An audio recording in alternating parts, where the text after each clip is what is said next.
Tahun 1999, Maluku seketika dilanda konflik yang meluas dan menghancurkan kota dengan cepat. Korban jiwa berjatuhan dan ratusan kepala keluarga harus mengungsi. Yang paling menyedihkan adalah konflik ini ditandai dengan konflik agama. Padahal masyarakat Maluku sudah puluhan tahun lamanya hidup berdampingan dengan damai tanpa membedakan keyakinan. Seketika damai berubah menjadi amarah, dulu hidup berdampingan tiba-tiba menjadi berperang. Di salah satu sudut kota ada seorang yang tetap meyakini kedamaian itu akan terjadi dan Maluku menjadi rukun sejahtera kembali. Namanya John Yesaya. Ia pelukis tembok mimbar gereja di kota Ambon dan juga beberapa gereja di Maluku. Ia juga melukis gambar Yesus di tembok di jalan-jalan, dan inilah kesaksiannya bagaimana ia tetap saja menjalankan pekerjaannya sebagai pelukis pada saat kerusuhan terjadi.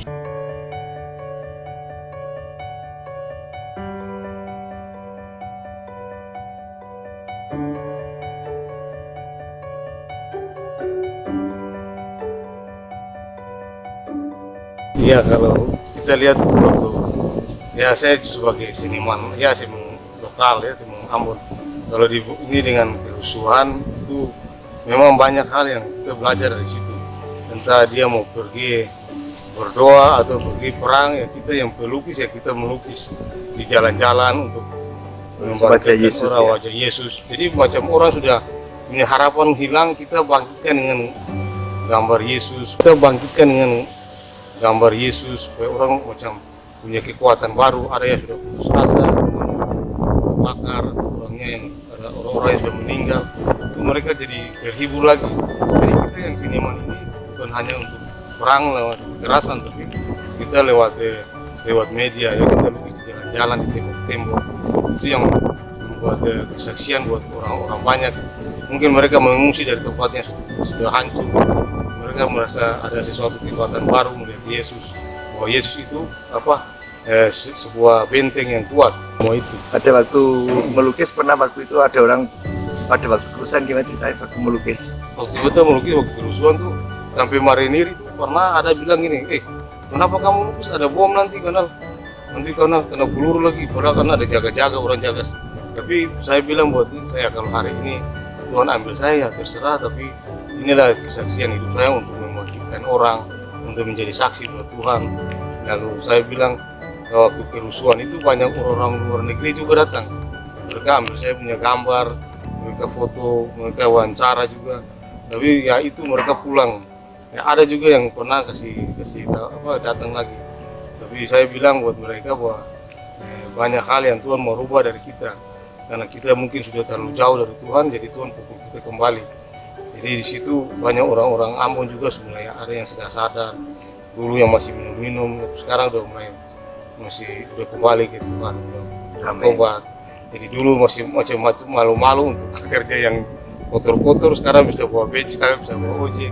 Kalau dulu orang Ambon tidak bisa bawa ojek, jadi mereka malu, gengsi gitu, mulai bawa becak. Tapi lewat kerusuhan mereka mau kerja apa saja, yang penting bisa menjadi berkat, bukan kerja yang tidak baik.